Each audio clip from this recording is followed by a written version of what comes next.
With your permission, sir, I would like to start. Let me give you just a conceptual background of the panel we have organized here.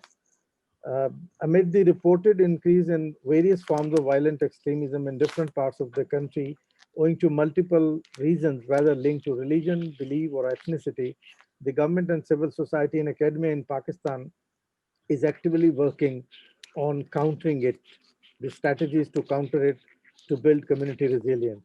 The government of Pakistan, under Pakistan, a counter narrative for peace and harmony, has launched a number of programs and campaigns, including Hum Pakistani, We the Pakistanis, to build an inclusive society with the concept of equal citizenship rights for every citizen of the country, irrespective of caste, creed, belief, and gender.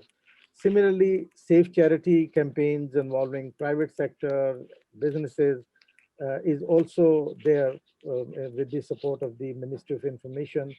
A lot of institutions are working on that, and SDPI is also part of these few initiatives with the government, private sector, and academia.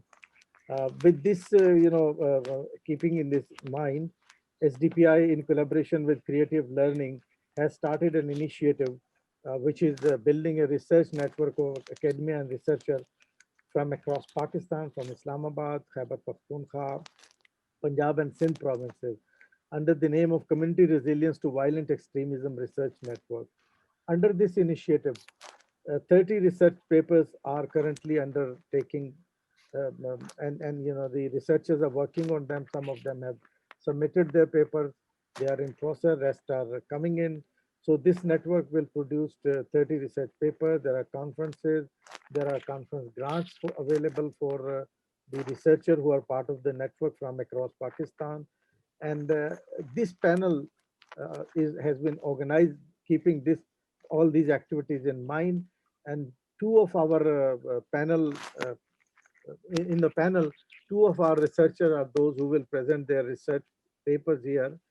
They are the members of the network, resilience network, and similarly, two of the discussants here, Dr. Makki and Dr. Hussain. They are also from the network. They are our senior research council members also, those who are considered, and those who are actually performing the role of supervisor of the researches. But the researches being presented today in this panel are not necessarily supervised by these two gentlemen, but in this capacity, they are supervising other researchers. So fundamentally, the presentation and the discussion will focus, and Dr. Farhan will also join us soon. He's an expert on CVE from the government side. So he'll be joining us, and he will also speak as a discussion on the paper. The paper presenters are Dr. Sehrish from Lahore, Dr. Musferah from COMSATS University, Lahore. So they will be presenting their paper, and then there will be discussants turn. They will speak, and then the participant can ask questions around the discussions around. So fundamentally, for this panel, the questions are: what are the state of violent extremism? How has it impacted community resilience? What could be the push and pull factors for countering violent extremism? What policies and practices have the government and civil society academia put in place in terms of executing the countering violent extremism activities and programs?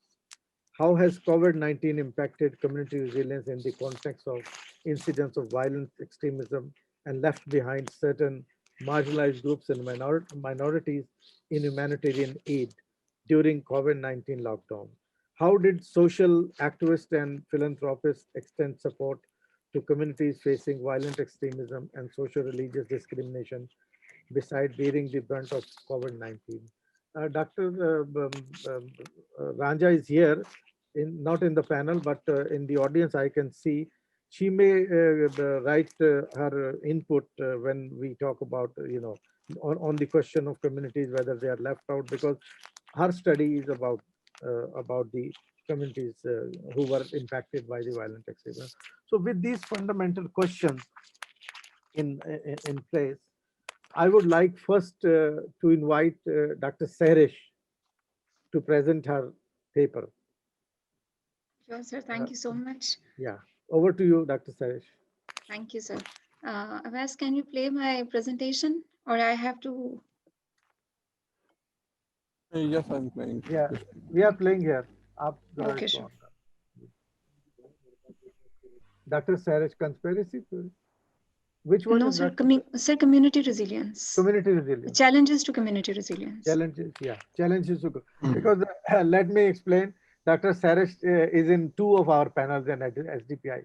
One is this panel, and she will be presenting in another panel. Yeah, that is a cultural diplomacy, and that Yes, is yes. tomorrow. That's why our IT person was asking which of the presentation should go Right. run here. So now here is the presentation. Over to you, Dr. Sehrish. Okay, so thank you so much. Good morning, ladies and gentlemen, and all the attendees who are here. I pay my esteemed regards to SDPI session chair and organizer to provide me this opportunity. I am presenting the challenges to community resilience to violent extremism in the COVID-19 crisis, employing GARMEZY'S resilience theory. And next. Ever since the COVID outbreak, we observed that security-focused policies shifted towards counter-health emergency domain.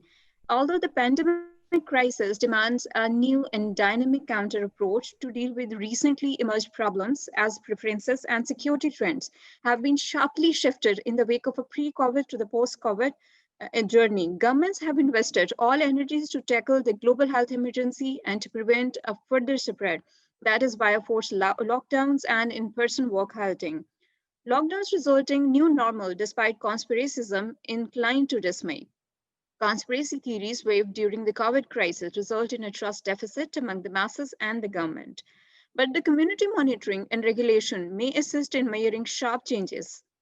A shifting trend in community monitoring and regulation is observed, which may help to identify reasons behind the possibility of violent extremism in the society and may later help to curb them schematically. Slight carelessness may result in the situation that will exacerbate the ongoing pandemic crisis with an amalgamation of radicalization and community violence. In the more drawn out terms, the aggravating situation of violent extremism and domestic to the social violence range must be kept in mind while developing the counter and the resilience plan for the communities to sustain through these harsh effects of COVID-19. Counter COVID crisis, state measures and their violent extremism. Next. Right after the identification of the first case of a COVID in February 2020, the government initiated stringent actions, including suspension of unnecessary international traveling and whipping out the Pakistan Super League matches and Pakistan Day commemorations. The government tried to limit the negative impact of lockdown within an emergency cash service to meet the essential demands of around 12 million individuals who were liable to endure the most. The initiation of a tiger force to support the healthcare and the social sector, formation of NCOC to assess and meet the healthcare system demands was another great counter COVID act by the government. While on the other side, religious view of tagging COVID as a Shia virus by some religious factions and inclination in digital radicalization by extremist outfits. My mass procession in Raiwind in March 2020 and then composed by the Tablighi Jamaat, a religious preaching movement not long after the Qayyum, but about the 27% of the COVID cases were connected to the individuals who had attended the social event of almost 250,000 individuals. This promoted a genuine analysis of a Tablighi Jamaat in Pakistan, a nation where mullahs have been defamed since 9/11 assaults. In 2002, Pakistan began its association with US on the war on terror, which included an emphasis on the madrasas, that is a strict school environment, through the peace and harmony training programs, as they were viewed as a favorable place of radical and terrorist enrollment and action steering point. Along with the COVID-based health system crisis and economic stress, these violent extremism sprouting cases are added responsibility to already nerve-damaging test of the state of the government. Next. Generalized analysis of COVID crisis includes the two aspects, that is a psychological impact and other is an online radicalization. Firstly, focusing on the psychological impact of conspiracy theories and lockdown, we observed that anxiety and the mental tension with paranoid fears are sharply increased. Moreover, belief tendency of conspiracy theories matters in its spread, and the strength of the tendency turned to the violence into the extremism. The worldwide set SOPs during pandemic crisis, that's physical distancing, lead to the negative introversion and monotony, adding to the crisis in anxiety. Psychologists started a campaign in USA during July, from April to July, in particular to address the people via pamphlets and teletransmissions to let them help themselves to be out of the sea of anxieties. Endless coronavirus telecoverage created fear of untold and miserable death, dragging people from the normal routine to a chaotic mind. Next. While on the other side, online radicalization is an emerging challenge as a shifting of a physical to the online working mode. It ensures 24/7 internet access and youth exposures to it due to a lot of available time. While militant and extremist outfits also utilizing digital forums for recruitment under the tag of a social work, it has somehow created a narrative and a counter-narrative tussle, turning internet into an echo chamber. Means the social medias are turning into an echo chamber due to the lack of understanding and immature attitude towards internet usage. Youth is more prone to online radicalization. A wide assortment of terrorists and violent outfits has just coordinated the COVID emergency into their ideological deception and promulgation with intentions to abuse ongoing lockdown situation and the pandemic to exploit the faults of their enemies. Next. Another reason is the stagflation, which is reinforcing violent extremism during the COVID crisis, as due to the unemployment and inflation, organizational economic stress, social and domestic pressure has encouraged the probability of negative cash influx. It further gets aggravated due to global demand supply shock during pandemic crisis. Two kinds of supply shock appears to be conceivable. To begin with, the laborers could request higher pay settlements, fully expecting due to the current inflation, which would add to the negative winding impact on economies. This could be stimulated by even more low wages on the government officials and lean on to the democratic pressure. Second, a few products and enterprises could turn into more costly manufacturers, react to the guidelines forced by general healthcare system and concerns. Thus, young people who are jobless and underemployed, just as generationally disappointed, experience an enhancement of the genuine or the soft complaints. This blend of a push and pull and proximate elements place them at an expanded danger of recruitment to the violent extremism and these organizations. Such radical associations are exploiting COVID-19's blowback by spreading paranoid notions that blend medical care informing with a philosophical publicity.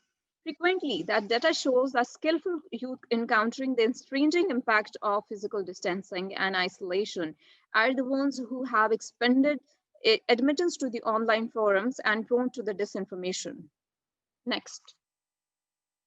Looking into the resilience development mechanism to violent extremism, it includes three genre classes of resilience model. Number one is the compensatory, then defensive, and then challenges to clarify how versatility factors work to adjust the direction from hazard introduction to the negative result. So a third model of a strength is a challenge model. In this model, the relation between a danger factor and a result is curvilinear. Introduction to the both low and elevated levels of danger, and danger factors are related to the negative results, yet moderate degrees of the danger is identified with more positive results. Youth exposed to the direct challenging factors, for instance, might be gone against enough of these factors and figure out how to defeat it. However, are not shown to such an extensive amount that overcoming it's inconceivable or it's not possible. So it is not like that. So the two aspects giving a solution to community resilience, violent extremism, are the RUTTE'S challenge model of resilience. Another one is GARMEZY'S resilience theory. Here I am discussing the RUTTE'S challenge model of resilience, under which VE, or violent extremism, is analyzed in the COVID crisis. It reveals that sharp scale variation, situational impact, response tendency are the core factors promoting violence to extremism, while neediness, either economic or the social, is having another sort of impact. Supporting adds to the risk factors which are being responsible for the creation of the violent extremism and turning the uncertain conditions more tough into the COVID crisis. So one of the standards RUTTE'R'S holds fast is the versatility is not identified with individual mental characteristics of the predominant working, yet rather it is a normal variation given the correct skills. He transparently scrutinizes the thoughts of a superkids or invulnerables and proposes a singular contrast and versatility might be because of hereditary impacts that makes a few kids reasonably helpless to ecological changes or the psychological reactions to ecological risk. So he underscores that in this situation, not a kid, the impetus is the traits. Rutter raises the significant point that causal, interceding, and directing risk factors should be better comprehended, as not all the presumed danger factors result in a risk in all the conditions. So likewise, better comprehended as not all the presumed danger factors result in the risk or in all conditions. So we have to look the wide range of the impact on the kids and the young people results which have been the possibility to drag them positively towards the negative crisis. So Rutter's challenge model of resilience development in the ongoing COVID crisis suggests understanding of all social, individual, and psychological factors to develop the resilience options in affirmative way. Research based on Rutter's model suggests that close coordination will result in a decline of a trust deficit and a strong hope for the betterment in suffocating environment of COVID crisis. Other aspects in GARMEZY'S resilience theory, that is the counteractive approach. Next. Yes. So looking into the GARMEZY'S resilience theory, we see that it is a counteractive approach employing a genetic lineage versus disturbance in a social environment. It supports to find out vulnerability and invulnerability towards violence. Applying GARMEZY'S work on the COVID crisis, we may observe that genetic lineage is one and somehow an underminable factor in risk development or being more prone to the risk condition. So the second factor under this consideration was environmental factor. That is the first-hand relations, social situations, domestic factors, and financial aspects and interpersonal linkages too. So during the COVID crisis, all these factors have been seen a sharp variation with a sharp inclination on the negative side. Due to the sudden lockdowns, anxiety was instilled into the masses. Secondly, with the loss of employment for the daily wagers and relieving of the workforce from the private companies due to the financial stress was another adding factor towards the distress. Thirdly, frustration based on the economic crisis and social turmoil resulted in domestic chaos and violence. Youth became open and unavailable to the became available to the violent and extremist outbursts at online and the hidden sources during the COVID crisis victims' health campaign, where cash influx was observed. Populaces, in fact, unemployed and educated youth seems inclined without demarcation of a positive or negative cash influx. This situation became extremely threatening for the developing states like Pakistan and many other third world countries, where sources are meager to cover and all the negative effects of the COVID crisis and collapsing the healthcare system. So looking into the resultant work of GARMEZY'S resilience theory, psychosocial reasons further demarcates the positive and the negative results while using the Welsh 9 dynamic model of assessment, starting from figuring out the difficulty in tackling the issues cooperatively, means how you have to identify the factors that what is impacting or pinching your society or the individuals, the interpersonal relations among the individuals, and then how the society is being impacted from that interpersonal behavior. So first identification of factors, then tackling those issues, and then handling and responding them very schematically. So these aspects from the Walsh model and understanding of GARMEZY'S approach to demarcating risk factors in the COVID crisis may help to develop a positive outlook among the masses for developing cooperative and collaborative behavior towards collective threats. In turn, we can say that development of a collective resilience response mechanism will serve the purpose well. So next. So out of this all discussion, meaning in view of a very comprehensive discussion on the violent extremism situation and factors during the COVID crisis, that is adding fuel to the fire of extremism, need a viable work plan. Few important and core policy recommendations, which I am extracting out of my work and working under the GARMEZY'S resilience theory and the RUTTE'R'S challenge model, I have devised a few policy recommendations. These are Number one is the resetting of relations among the state and local government and general masses is the dire need of the hour, such that to develop a trust and ensure practices of deciding terms of actions. So the inclusion of esteemed voices with mass efforts will increase the psychosocial attachment with the state and the system. Number two, the strong check on the online resources and connections needed to the government level, as parents and elders are not much learned and available to check each and every movement of adult on the internet. So as internet has become a source of spreading violence, controlled narrative and intangible sport for such extremist or the radical outbursts, we have to take care and monitor them very carefully. Then strict check on the militant and extremist outbursts by online sources and health campaigns need to be done.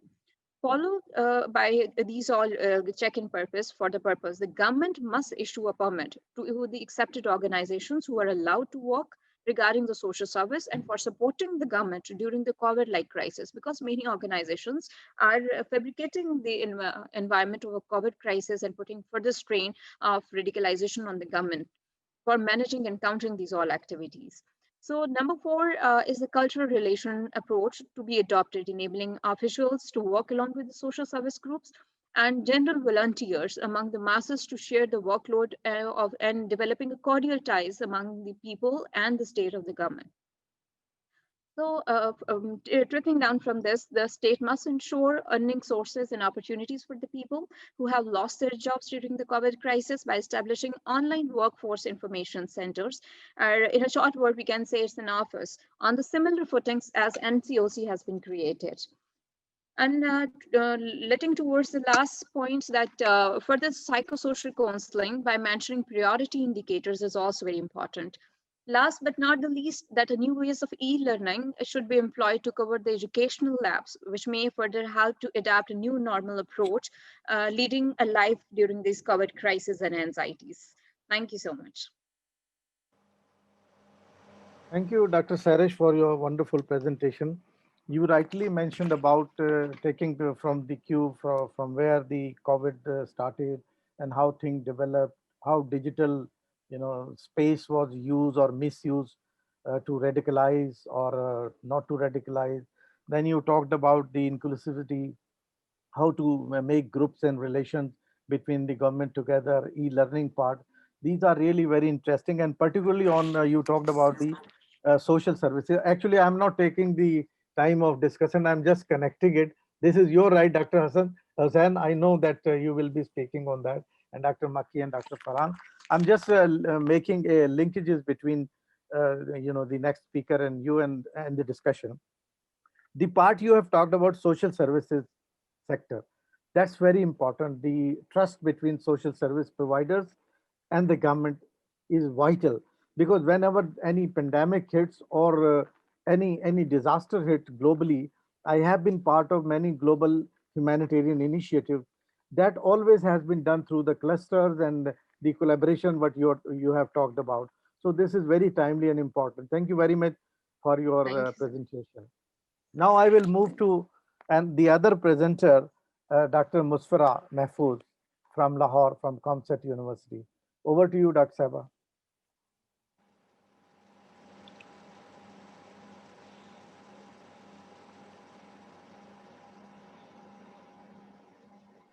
Dr. Musferah.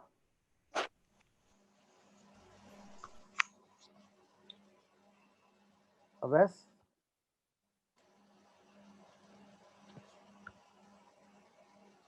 Is Dr. Musferah here? I have seen earlier, but I cannot hear the voice. Dr. Musferah? Dr. Musferah, can you rejoin, please? Maybe problem will be solved. By the time Dr. Musferah joined, I think we should start with the panelists on the first presentation. Dr. Hussain, can I come to you now on the first presentation?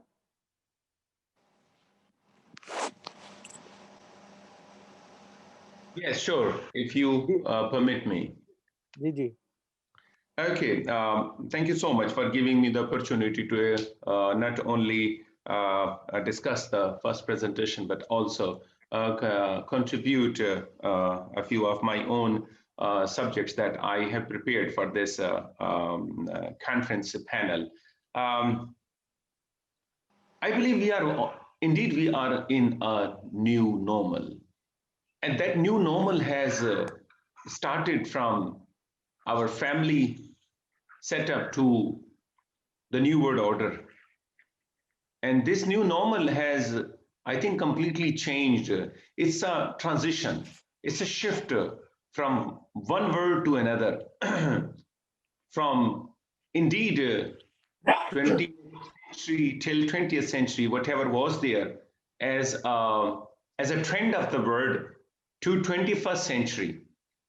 I myself anticipate that a world will be completely different from now onwards. There are a few things that Sehrish just spoke about, and let me say that once again, that let me congratulate Sehrish. Sehrish has kept the standard of giving a wonderful presentation that she had already started once she gave a presentation to all the scholars of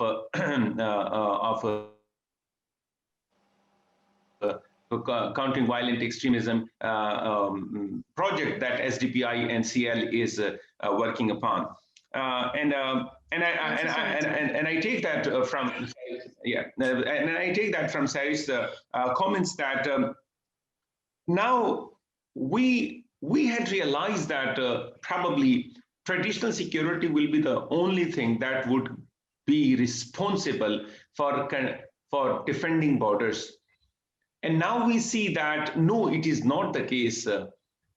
Traditional security has jumped into domestic security. They have jumped into comprehensive security. They have become a very interesting part of informal security.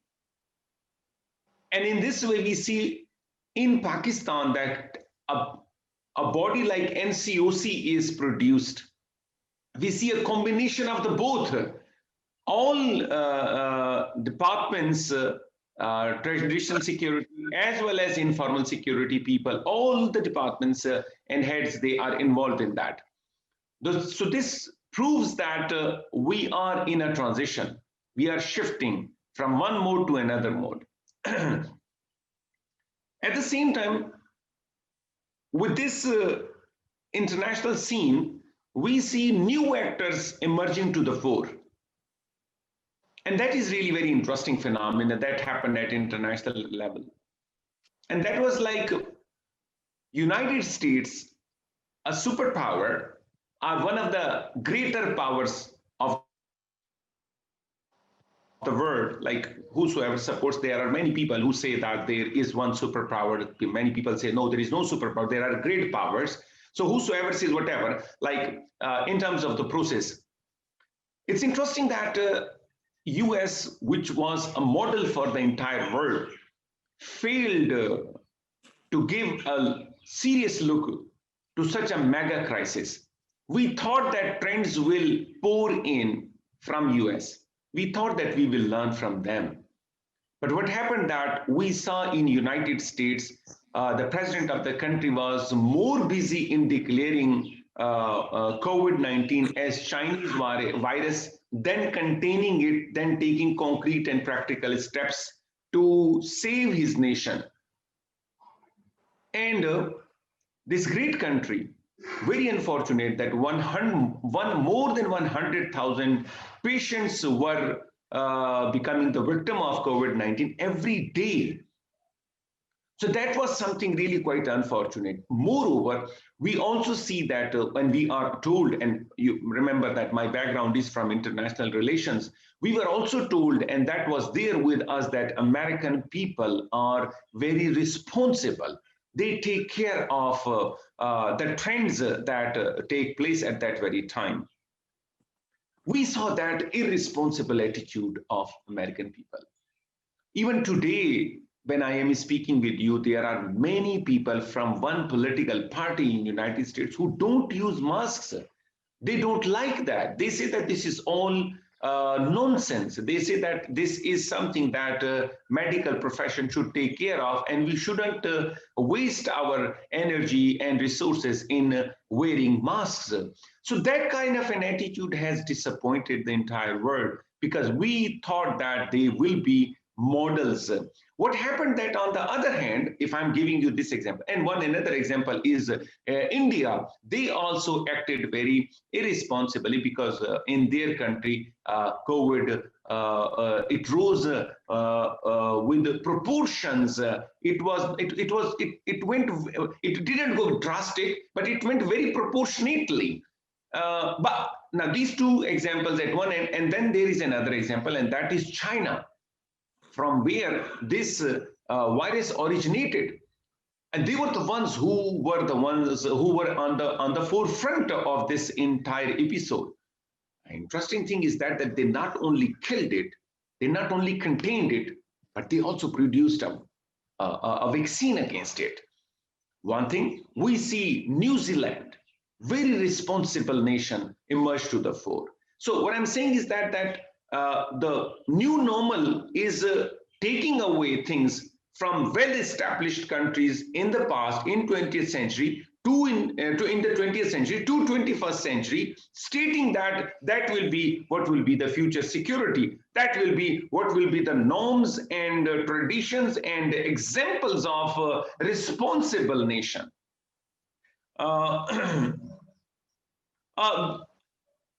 The conspiracy theory, always, I always try to target it, and I always discourage it. But this was something really very interesting. I have studied conspiracy theories a lot, and the reason is that I want to speak against it always. Now, in the last 10 months, I saw and experienced by my own self, and all of us saw that conspiracy theory, it formed itself, it rose to the scene, and right in front of our eyes, it died. Many people stated that it's something that is just a drama. Many people said that it's a drama that will inflict some kind of a chip in our body, and then it would happen in such a manner, and it would happen in such and such manner. But something we saw by our own is that not only we saw conspiracy theories, but we saw the death of conspiracy theories. We saw by our own eyes, and we heard people who believed in conspiracy theories that, oh no, that is something real, we need to work on it. And especially, as Sehrish mentioned, in Pakistan, we see that religious, the clergy class, in the beginning, in the first wave, they were not accepting it as a pandemic. But later on, they realized that, and they themselves are very particular about it. And in the second wave, they are more particular about it. And they are saying that this is something, they are saying that, like, they give different names to it, the wrath of God and kind of stuff. But they, at the same time, they say, keep social distancing, wear mask, it's important. So that is something wonderful, as Sehrish said, that we are in new normal. And in this new normal, we are seeing this thing that, interestingly, conspiracy theory is formed, and then it dies right in front of us. That so drastic thing has happened for the first time in front of us. The last point that I would really like to comment on what Sehrish stated, that's really very interesting thing that in such a short spell of time, we see trust develop between people and the government. For the first time, we see that Prime Minister of our country is frequently addressing the nation, formally, informally, both, and people are responding to it. I mean, people are responding. When I say people are responding to it, I mean, I can see that it's not only people are responding to it, those who support present government, even those who don't support present government, they are also accepting that at least this is something on top of the agenda of the present government. And Prime Minister again and again is coming over, and when I say formally, informally, I mean there is one type of Prime Minister's speech in which there is Komi Tarana in the beginning. It is read, and then there is again Komi Tarana, and then the speech is over. But there are numerous informal ways in which Prime Minister comes over and he speaks with the nation. So this shows that the gap between the government and the governed is it's filled. They are very close to each other. This is an emergency situation. As Sehrish, once again, I quote her, it's a new normal, and therefore this government and the governed, they have come so close to each other. They have accepted that it's an emergency and we need to deal with it. I'm sorry, that was last, but just one last point. When I speak with the people in Pakistan who deal with law and order situation, they say this thing that during COVID first wave, crime rate came down. So that is again a very interesting trend in domestic and international politics, especially with respect to violent extremism. They say there were very less reports of theft, there were less reports of looting, mugging people. However, at one end, if this thing happened, at the other end, there was something very rampant and drastic, dangerous and heinous that took place. And that was domestic violence. On very minor things, people on domestic violence, when I say there is domestic violence definition, one thing that is a man hitting women at home or hitting children, but there is domestic violence also encompasses men fighting with the men at home. So there are numerous, Dr. Shakil is right here with us online, and he would be seconding me that in Peshawar, there were numerous instances when in family, men, they fought with each other at a very minor reason, and they killed each other. And I mean, we have certain witnesses in which 9 people of a family were killed, 3 brothers at one end and 6 at the other end. So this shows that if at one end we see crime rate coming down, and that is again by virtue of our law enforcement agencies. At the other hand, this kind of heinous domestic violence in family fighting also it arose, and that was also contributed, we say, due to COVID, because there was nothing doing anything, and psychosocial analysis took place. Psychologists are really at they are quite busy at the moment, as we see that medical professionals are busy, psychologists are also busy looking into it, what kind of impact this COVID-19 will leave to the society, especially violent extremism, and then how this violent extremism will be countered. Dr. Shafqat, I will stop right here. Thank you so much. Thank you, Dr. Hussain, for your valuable comments on the paper and also connecting it in a wider context of conspiracy theories, how violence takes place and how we can avoid it. Thank you for your input for the first presentation. Certainly when second will be coming, then I will again come to you to comment on. I would like to welcome here Dr. Farhan Zahid Saab. He's an expert on CVE in Pakistan. He's from the government side, and he has been posted with NACTA and other important positions, and he's also currently he's doing a very important role in government. So Dr. Farhan Saab, I would request you now to speak about Sehrish presentation. When you joined, I think the presentation was on and it is shared with you. So your comments on it, and then we will, by the time our IT team is fixing up the technical issues with Dr. Musferah, we'll be continuing our discussion on the first paper. Over to you, Dr. Farhan Zahid Saab. Thank you, Dr. Saab. Thank you, Dr. Shafqat. And I believe all of you can hear me. Yes, Dr. Saab, we can hear you. Thank you. A very good morning to everyone. Assalamu alaikum. And since I'm here in Quetta, so the internet connection is not as good as you people are having in other parts of Pakistan. But whenever there is a problem in listening, then please let me know.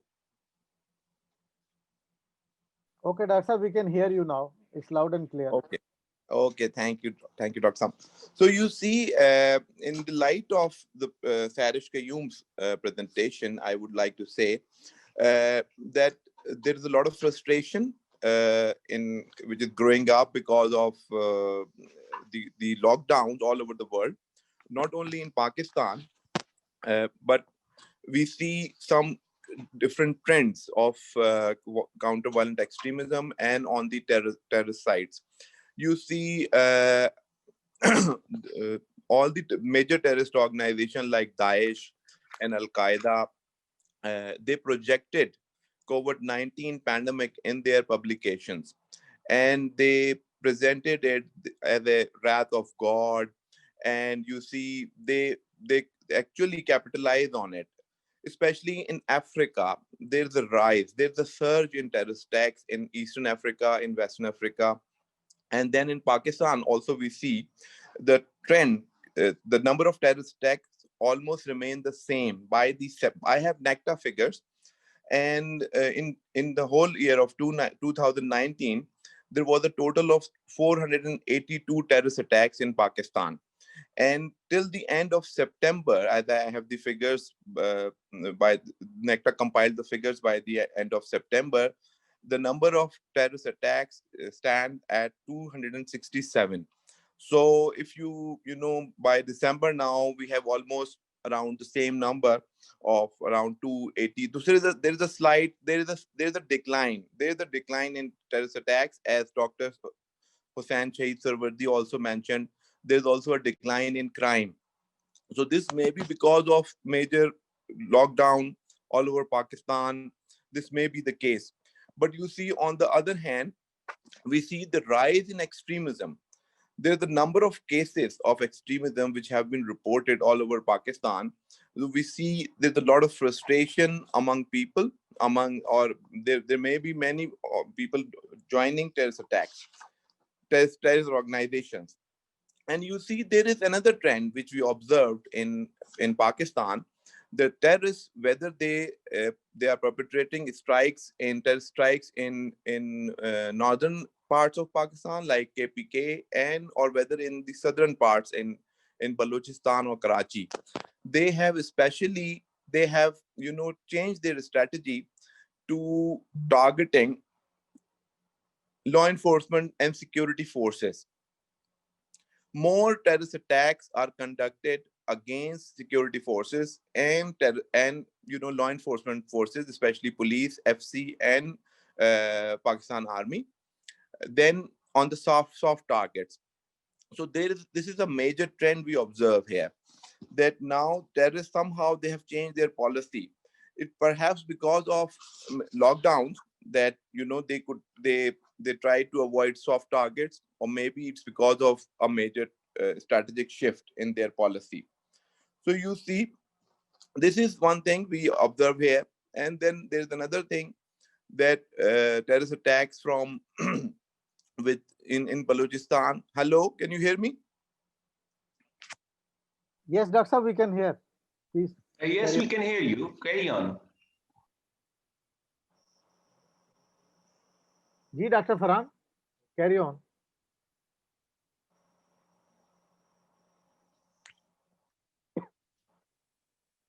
Are you here, Dr. Farhan? Hello, can you hear me? Yes, we can hear you. Okay, so I would say that the major downward trend which has taken place during this ongoing year is perhaps because of government policy of combating and choking terrorism financing, because there have been number of initiatives taken this year to choke terrorist financing of major terrorist organizations, both regional or global or local. So this is another major trend what I have observed, that Pakistan, on this front, Pakistan has taken serious measures, and serious crackdown has been conducted against those. Hello. Yes, Doctor, we are hearing you. जी, आप जारी रखें. Actually, there is a connectivity problem. Sometimes it occurs in Quetta. Yeah. Okay, you carry on. No problem. We understand. Okay. We understand this. So you see, if we continue with that policy, I believe in the upcoming year 2021, the terrorism will further go down. But what do we need at the moment is to first of all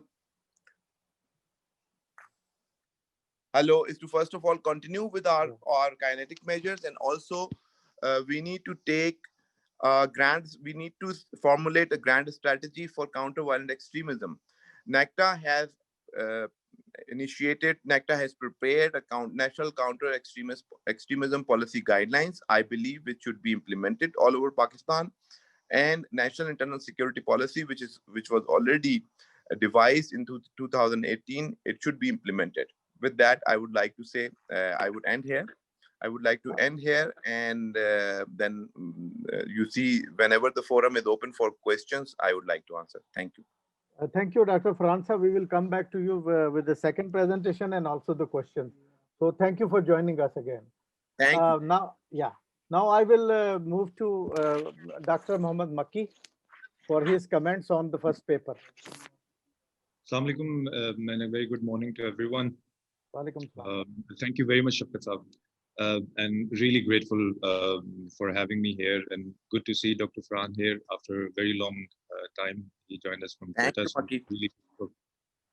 And I'm really grateful to SDPI for organizing such an important theme around the field of community resilience to violent extremism, which has been very well observed as being impacted by the current COVID-led situation. In particular, or overall, all the speakers so far, Dr. Sehrish, Professor Hussain, and Dr. Farhan, have very well highlighted the emerging scenarios which are being encountered by both the practitioners and academics who are concerned with the field of violent extremism or preventing violent extremism. Sehrish in particular, she has very well theorized the issue through both the theoretical models, which I wasn't aware of, frankly speaking, the RUTTE'S challenge model, and also the other resilience theory. I think it was GARMEZY'S theory. So it was very interesting insight. Professor Hussain comprehensively presented the new normal scenario in front of us, very insightful. Thank you. And Dr. Farhan, coming from a very core practitioner's on-field angle, he sketched out the current landscape or the trends of violent extremism or terrorism in Pakistan in view of the COVID situation. So therefore, I must say that you guys haven't left much room for any further novel or concrete interventions in the discussions. And nevertheless, allow me to intervene from a slightly different angle. Both global and indigenous responses that we have observed against the pandemic so far are and will be expected to be focusing on two main impacts: health and economics. And this is indeed an imaginable or natural responses, and let's not complain about it. And from non-traditional security perspective, as Professor Hussain was mentioning, both the health and economic security are the key pillars of any human security paradigm. However, what is more interesting, or let me say more concerning, is to observe the fact is how this health crisis shifted the entire state focus or societal debate from something which was very well recognized, very well established threat posed by, I'm referring to posed by the phenomenon that is to say terrorism or violent extremism. Terrorism as a more solidified form of violent extremism.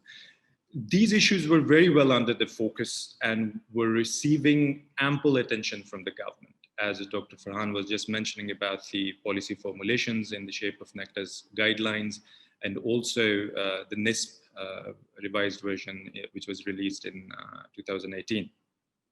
Similarly, the ample attention was being given by the government, international and non-governmental organization, and overall international community regarding these issues. However, what we have recently observed is a strange silence, in my opinion, or a sense of lostness or a confusion within the community of PVE or CVE.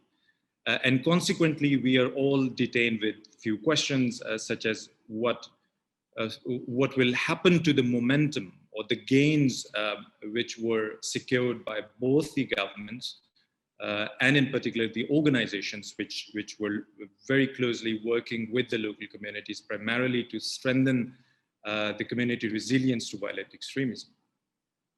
And in similar way, we are also very much concerned about that what will be the future of the field, or particularly the immediate future in the post-COVID world, the future for the community of PVE and CVE. As already highlighted by the worthy speakers, that we must recognize the fact that the threat of violent extremism remains as it was. In fact, in several cases, as highlighted earlier, that we have observed the issue has gotten a little more intensified, and this intensification has occurred because of the COVID. So therefore, both the scholastic or the practitioner's point of view, in their opinion, this complex situation demands our focus on at least two main fronts, which I believe that should be, our key focus. First, we need to have a renewed attention where we can reframe the issue of violent extremism, and this reframing of the phenomenon should be in view of the pandemics. And secondly, how the ongoing practices, efforts or ongoing initiatives or engagements related to PVE, CVE can be sustained in these new dynamics. Because there is no way that we can exit ourselves from the field, at this moment. There is absolutely, I mean, even if we can think of it, like if you're taking a pause or if you're exiting from this whole, momentum which has been created around the PVE practices and CVE. So it is something which cannot be imagined. So if you look at the first challenging front, that is understanding or reframing or renewing our understanding around the violent extremism in view of pandemics, we can cite several examples, as few highlighted by the panelists already, where we have observed several violent groups, including the far right ones, which have already started to take the advantages, served by the COVID-led situation. Let me add a few more examples from emerging situation or some incidents happen in case of Colombia.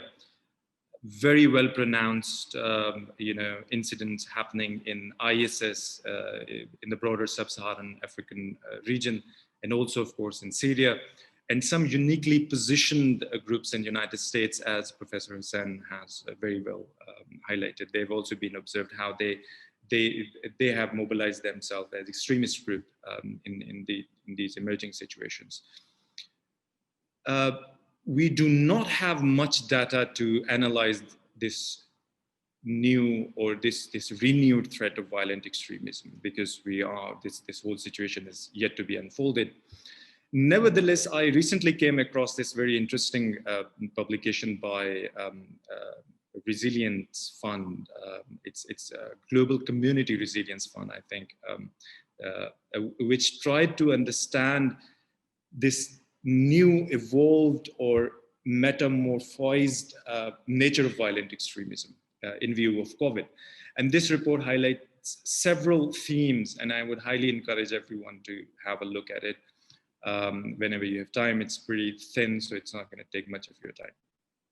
So if you try to understand the wrenched socioeconomic or social psychological impacts of COVID, both at micro and macro level, we can realize that first, as necessitated by the caused situation, we observed how life around us got suspended. For instance, all the cultural activities, social networking spaces, including schools, universities, for a brief moment, even mosques, religious spaces, they became lifeless spaces. And Dr. Sehrish has put a lot of, arguments around it.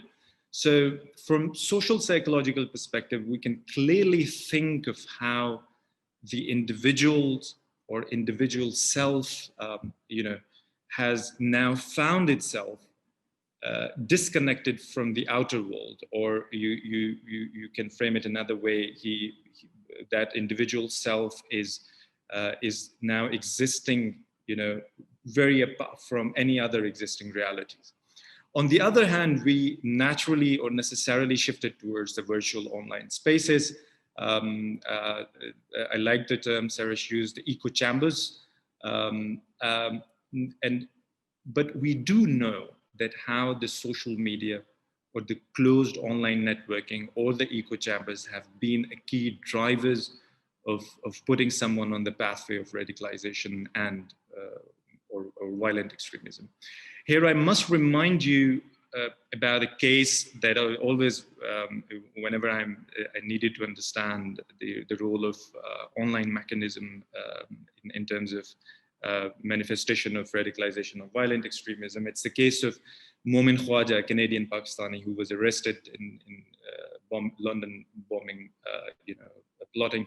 So in his case, the exclusive but confined access to the social media pushed him towards adopting extreme actions, or bridge the gulf between the extreme ideas and the extreme actions.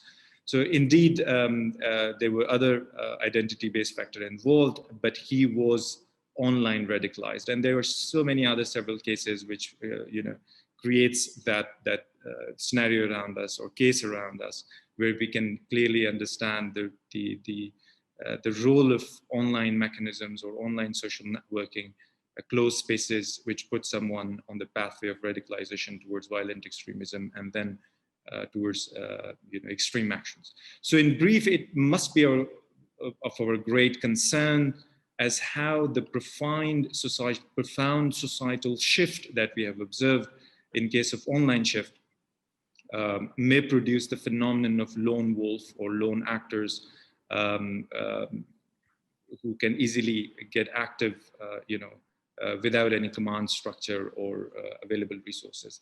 Secondly, and very briefly, is the fact that how societal cohesion is being impacted by the COVID-led situation. But it's all right. You can understand or approach the issue from different angle. But what needs to be observed is that this fragmentation is being steered by various extremist groups, already pre-existing extremist groups in our societies, with their religious, sectarian, or other ethnopolitical agenda. For instance, I won't be reluctant to mention that during an early, wave of COVID situation in Pakistan, we did observe the framing of Shia community as being responsible for importing COVID from Iran. Though briefly, for a brief moment, nevertheless, we did observe. We also observed religious profiling of Muslim in India.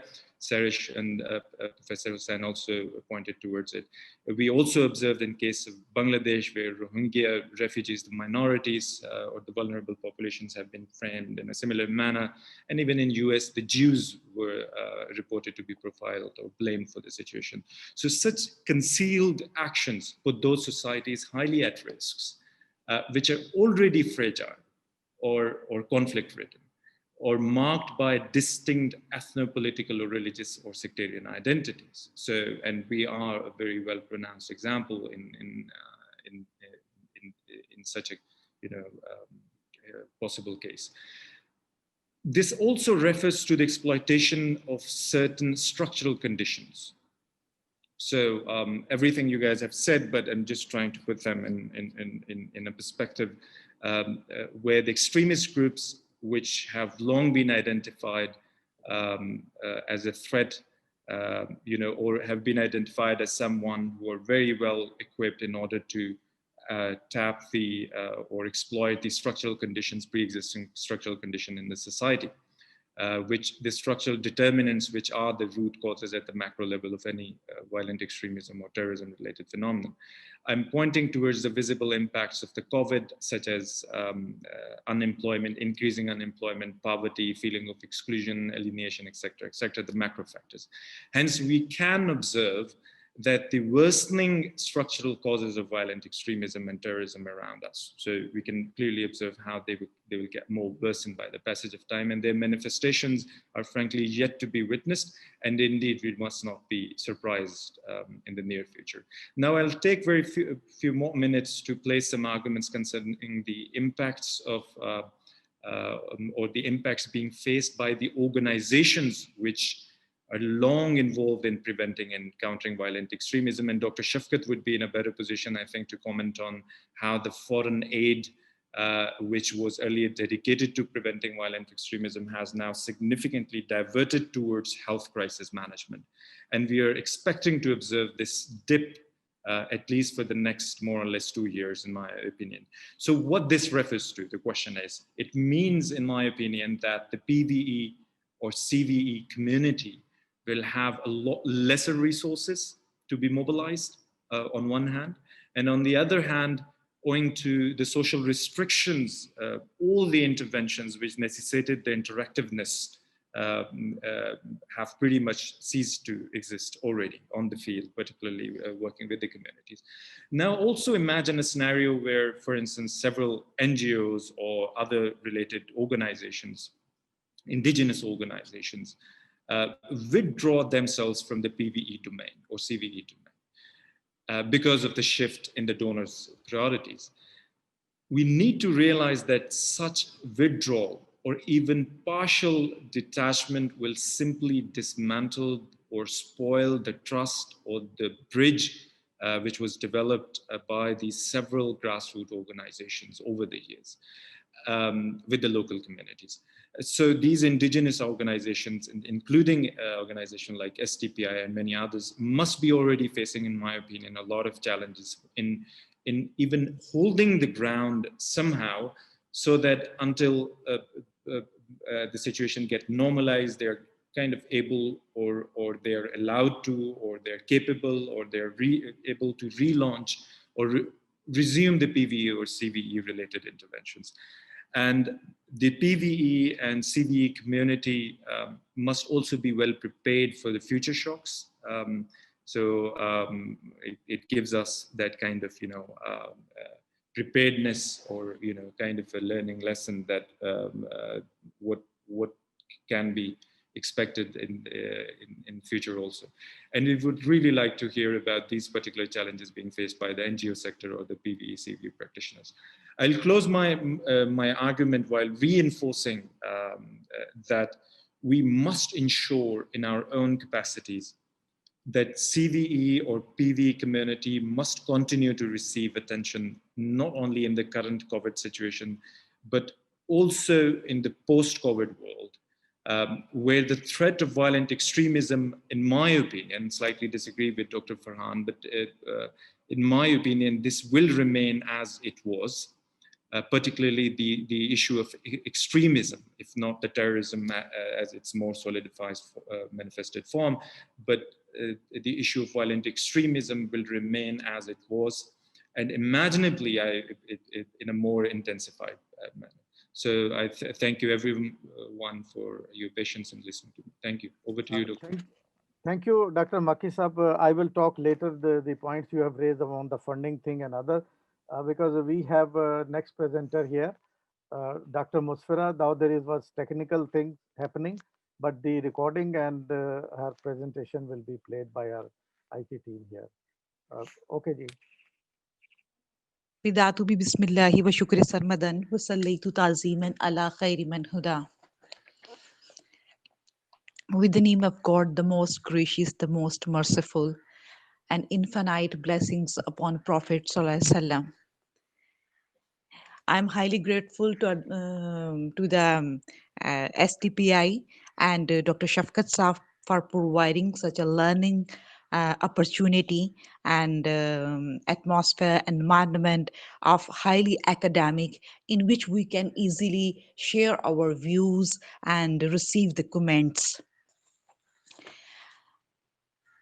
The presentation of today is religious extremism in responding to COVID-19 crisis in Pakistan, a counter-narrative analysis.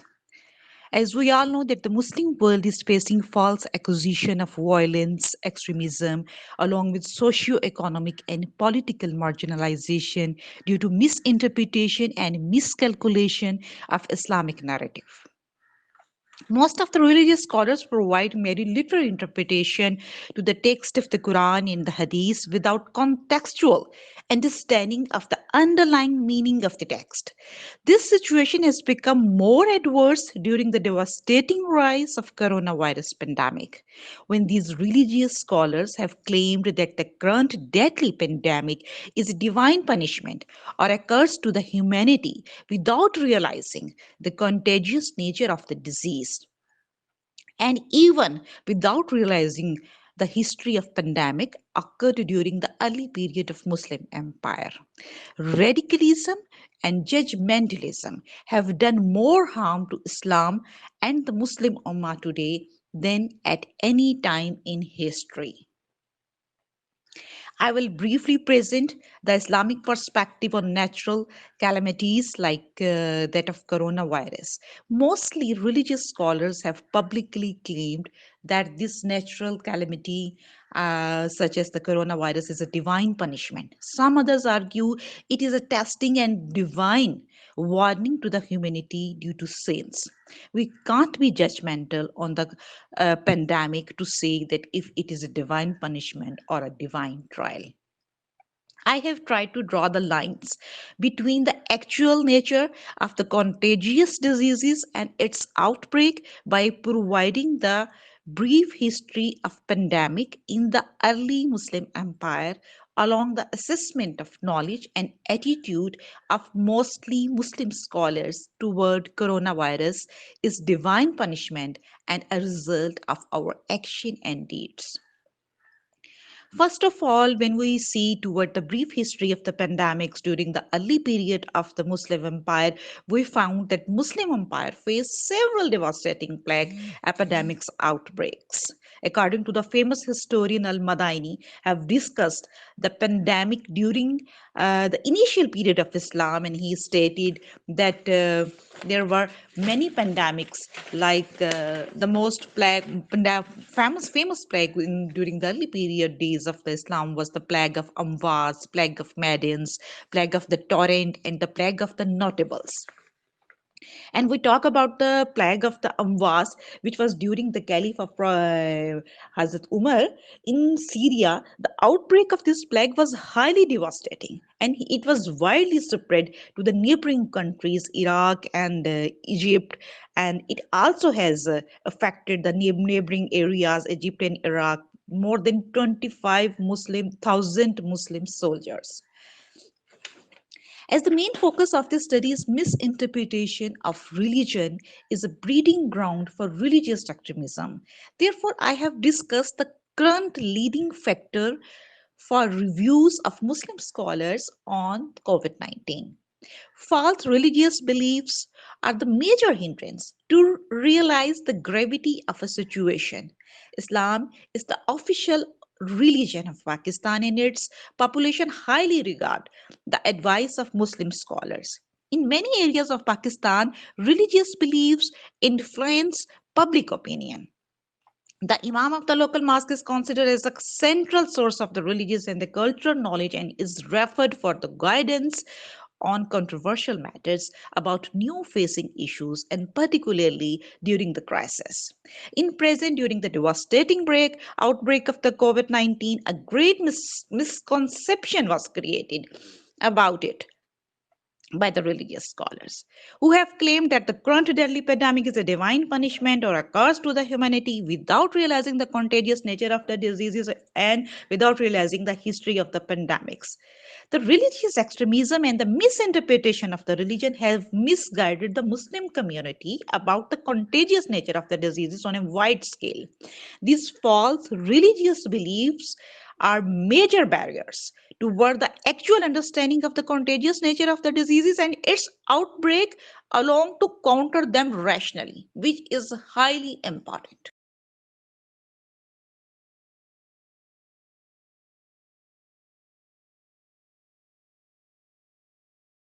Would like to quote here an Egyptian scholar who have claimed that the Muslim world leaders are following the Western world in every aspect of life, and the virus is a divine punishment. And due to his belief, injustice, aggression, exploitation, and the corruption in the world. And mostly Muslim scholars have claimed that this because of the Chinese people consume. It is horrible that some animals that they eat and they consume that are prohibited in Islamic law, like dogs, cats, snakes, etc., etc. That is why this virus has spread. Many other kind of comments seen circulating in the Muslim community delivered by the numerous scholars, religious scholars, and the multiple statements we have found during this pandemic outbreak that the coronavirus is a soldier of Allah, and many, many others.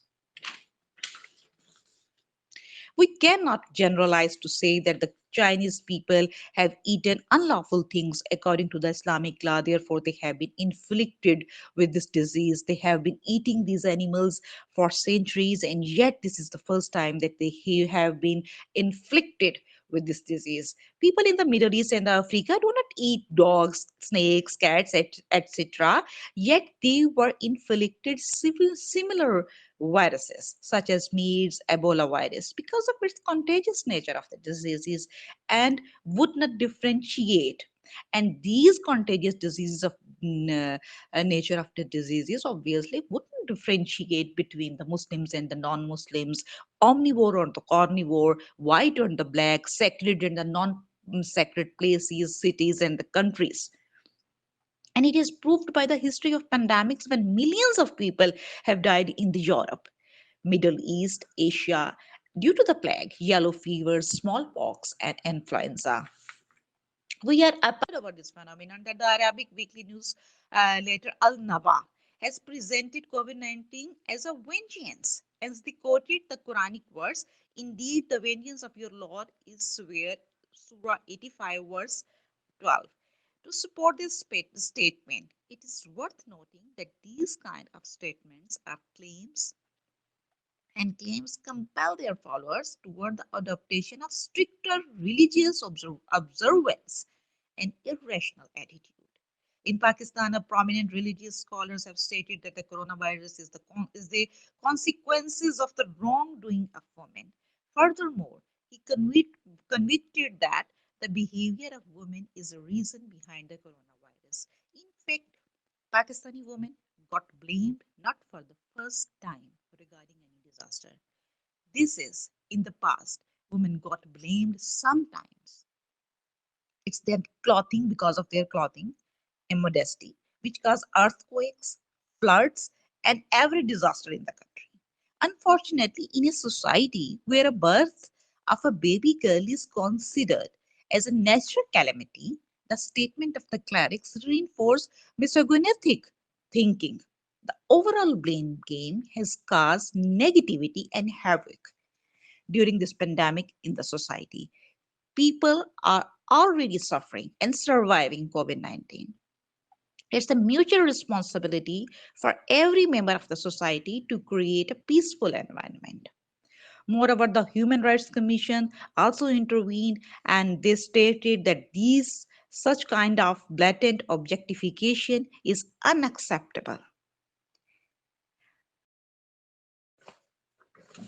Furthermore, if some clerics debated that the outbreak of the corona was a divine punishment against non-believers, but on the other hand, uh, some of the Islamic parties cooperated with governments and actively offered practical advices to their followers to avoid the situation.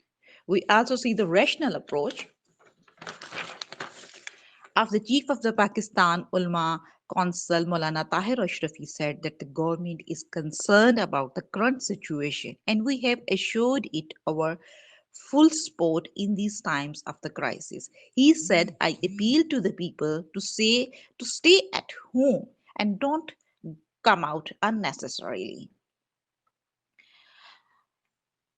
While summing up my presentation, I would say that the people are already suffering in COVID-19, and it's a mutual responsibility of every member of the society to create a peaceful environment. The general philosophy of Islamic law demands unconditional justice, love, compassion, human dignity, equality, and universal human brotherhood.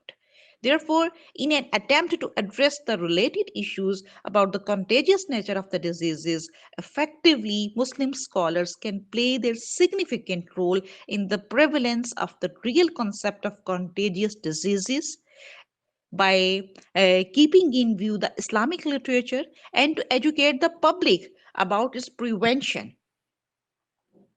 However, the religious scholars need to have updated knowledge about the upcoming situation and deliver evidence-based information to the community.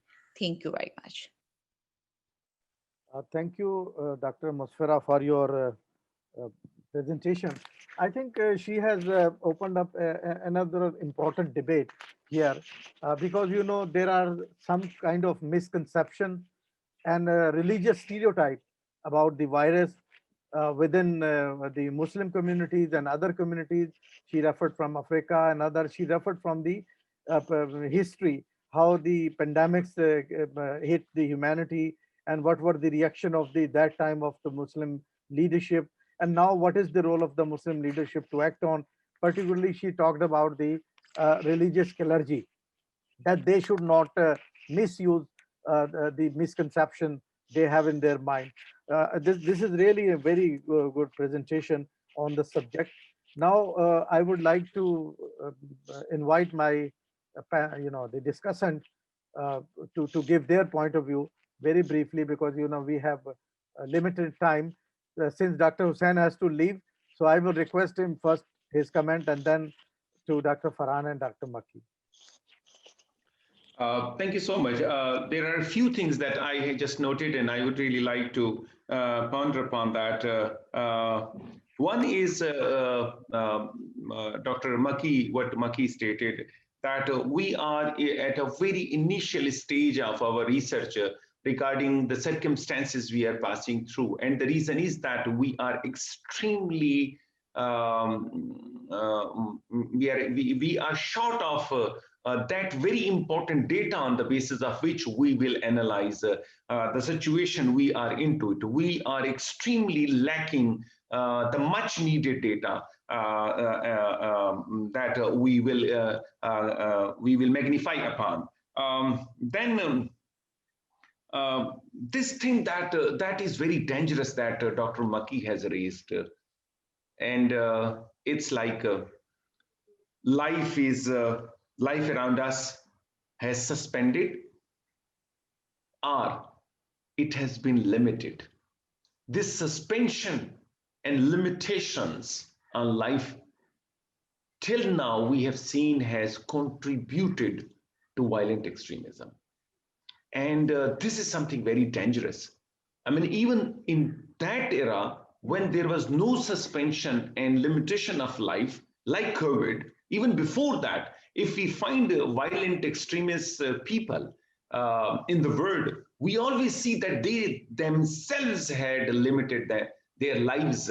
They had suspended their lives to just one room. And because of that, things were cooking in their mind. And they thought that in their minds, and they thought that what they were thinking was absolute and it was perfect, and that is what should be the order of the day. Executing this order of the day, they went for extremism. So this is once again, a wonderful subject that one needs to ponder upon. These health hazards we have focused less upon. I mean, we are finding at the moment that there are many people who are at the moment victims of COVID disease, but we are ignoring one very important factor with respect to health hazards. We are limited, as just I quoted Dr. Makki, we are limited, our life is suspended. We are limited, our life is suspended, and in terms of the process, we are not going for exercise. We are going to purchase just a piece of cloth. We are going to purchase yogurt and meat and grocery.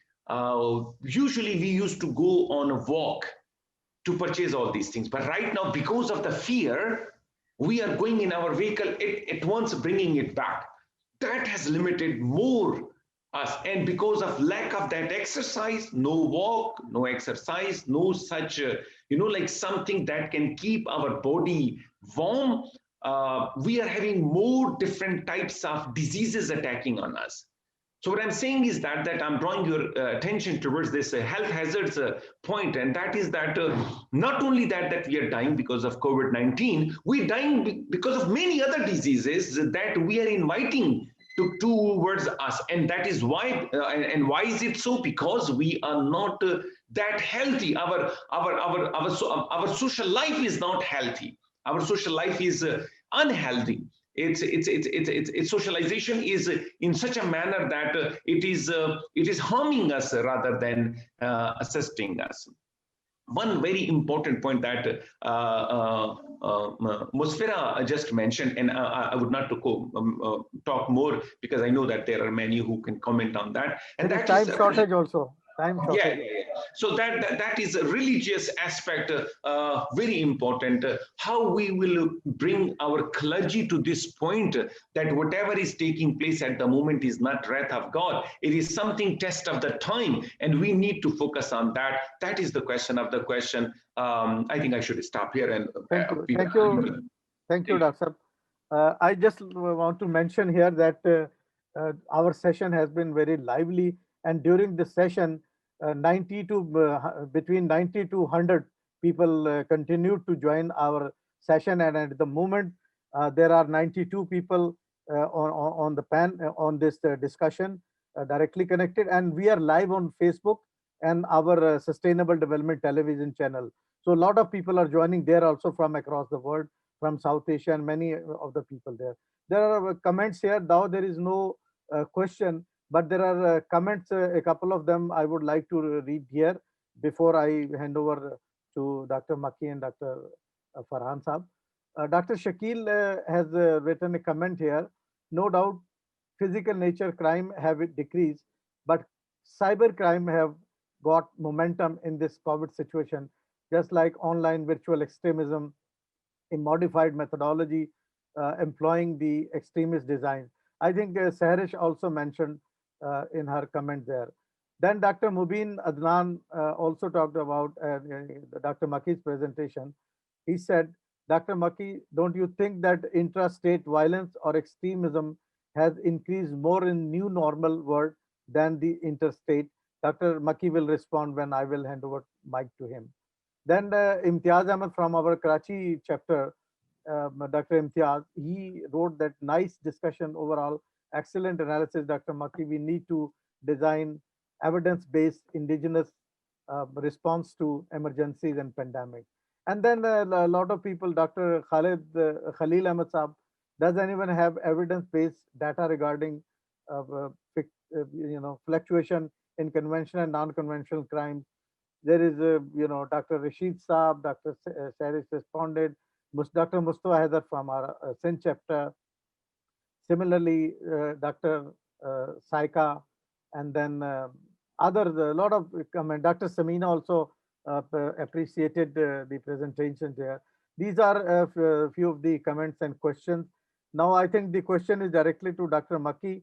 So first, if Dr. Farhan is here, then I will come to Dr. Farhan, and first to Dr. Makki, concluding on these things. So you want me to interstate conflict or?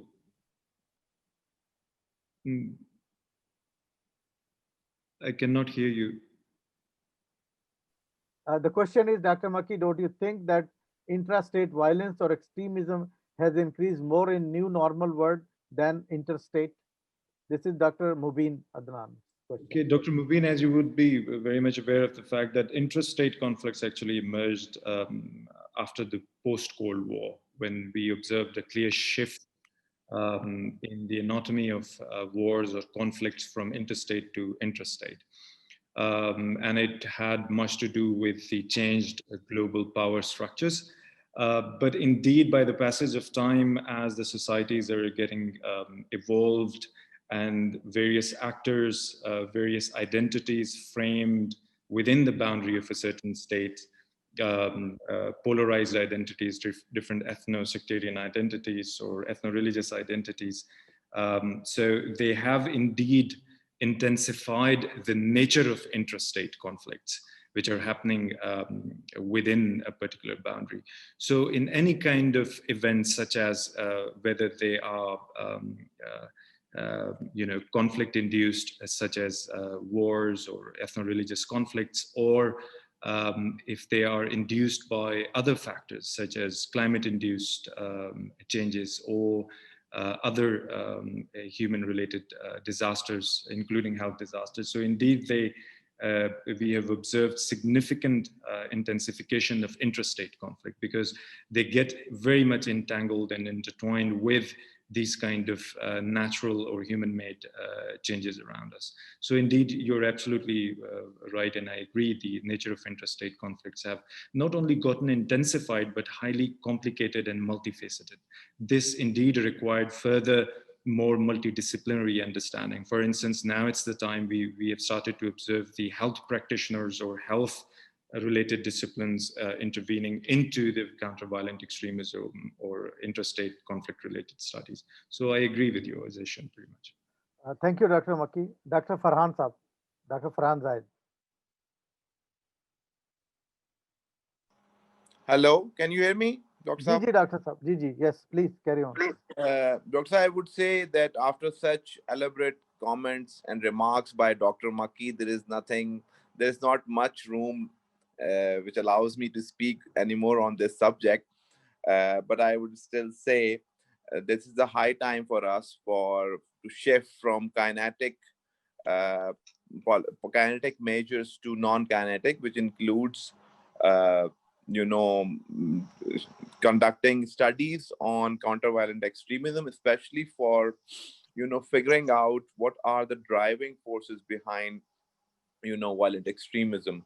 And especially amid the COVID crisis, this ongoing pandemic, we are going through the second wave of it. So I would reiterate that this is the time to. Hello, can you hear me? Yes, Dr. We can hear.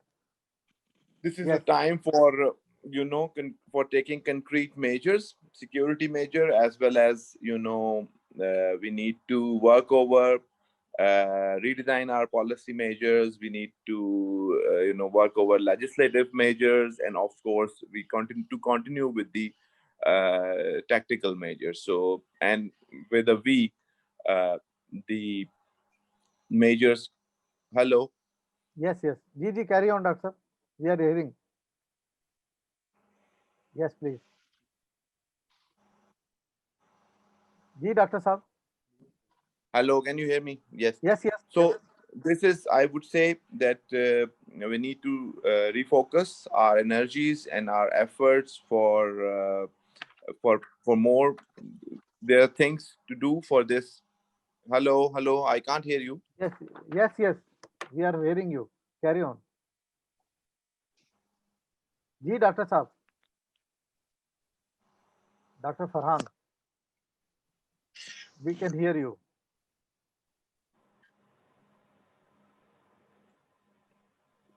Hello.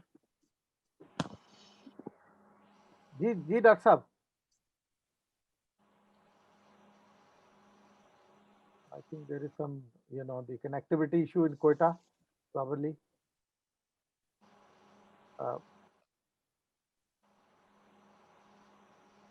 Okay.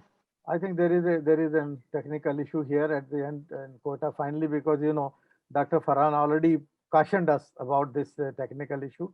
We do understand and realize there are other, appreciations. Hello, can you hear me now? I can Yes, hear yes. you now. Yes. Okay, carry on, doctor. So I would Okay. like to conclude with what Dr. Makki said, that we need to have more data on it. We need to conduct more studies. Yeah. And of course, I would also agree with what Dr. Musferah, I forgot. Musferah. Yeah, I agree with her point of view on, reading text without contextualizing. This is, a major part of my study, my research, because of course, the violent extremists, especially the Islamist violent extremist elements and the groups, Islamist terrorist groups, all the time they do this practice that they take things out of Quran from without any context, and of course from Hadith. So this is this is one major point she actually highlighted in her study. So with that, I would like to conclude. If there are any questions, then I'm, I would welcome. Thank you so much. Thank you, Dr. Farhan Saab. Meanwhile, there are a couple of other comments and appreciation. Mr. Saifullah Rana from our chapter from Sindh and Dr. Sonia Umar has asked a question, but probably I am afraid that due to the time constraint, we may not put this question again to Dr. Makki, because she wanted to ask about some sort of on hate speech, where we are at the level of hate speech. Then there is another comment regarding our narrative against extremism. But if, Dr. Makki, can you quickly respond to these two questions?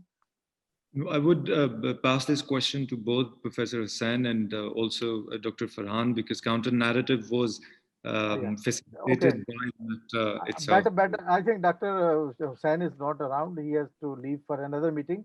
Dr. Farhan, quickly, then we will go for Dr. Sehrish for her point, and then we will conclude. The question is about you are asking me about the national narrative? Yes, against extremism. Yeah. You see, hello, Dr. Makki, you were saying something? Yeah. No, he has referred this question to you. Okay. You see, a lot of work has been done in this regard at government level and also in many think tanks. Pakistan Institute of Peace Studies, they did a study on it, and they published, published this study last, I think, 2 years back. And there were efforts for devising, for working over this national narrative at NECTA also.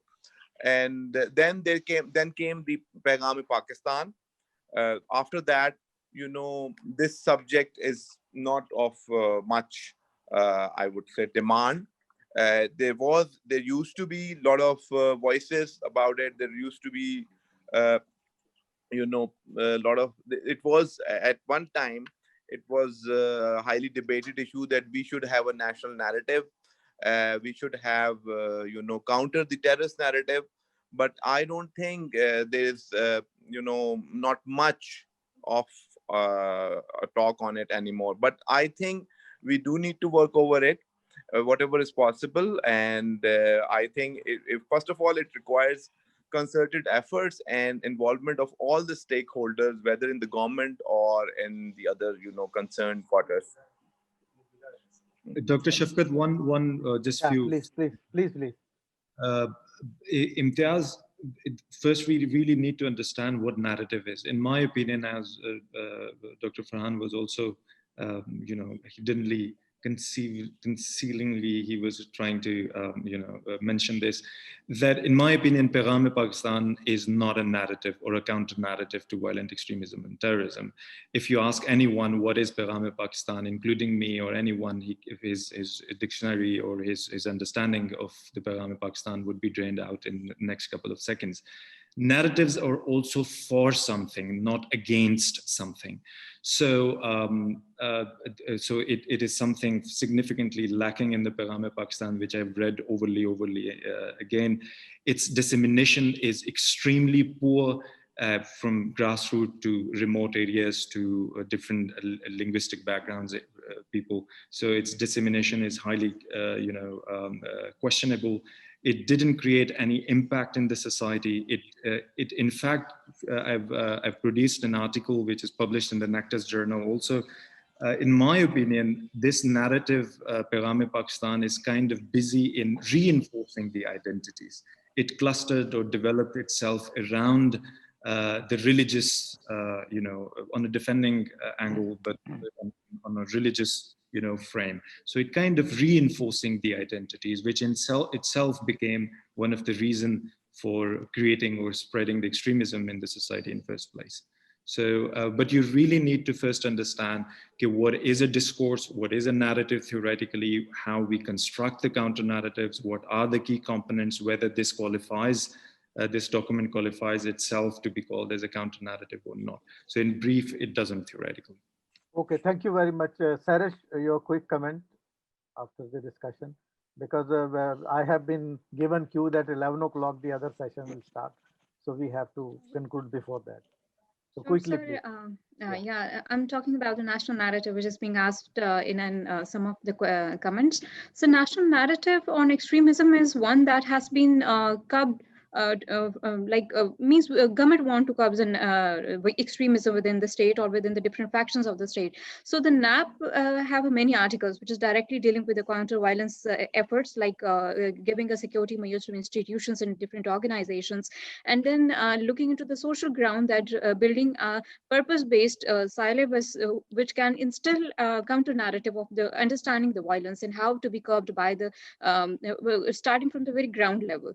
So while looking into the social counter narrative to VE, it is diversified. Means from general masses to the extremist factions within the state, we have to understand that one's winning plan can be others' conspiracy or can be others' a misleading plan.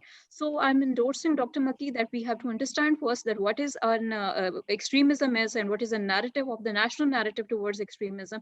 And then we have to look into the matter that how we have to counter these. So I think it is a very diverse matter and we have to look from very research-based and understanding outcome so that we cannot merge or intermix that what is actually a national narrative on violent extremism and how we have to counter it. Thank you, sir. Okay, thank you, Sehrish. Dr. Mukarrab also has appreciated the discussion, the level of discussion. Then Mr. Saifullah Rana has asked a question, but still I would regret because we don't have time, Rana Sahab, then we will maybe mutually can discuss sometime later. Thank you so much. I would, at the end, I would like to conclude and thank our panelists, our presenter first, Dr. Sehrish Qayyum, Dr. Musferah Mehfooz, and our discussant, Dr. Farhan Zahid Saab. He joined us from Quetta, Dr. Makki Saab from Islamabad, Dr. Hussain Saab from Peshawar. Thank you, everyone. And there is no time for my conclusion. So thank you very much. We had a very good discussion. See you sometime in our next session. Take care. And thank you very much for joining. And thank you, participants. You all have been glued to the discussion for the whole time. Thank you so much. Stay safe. Take care. Bye.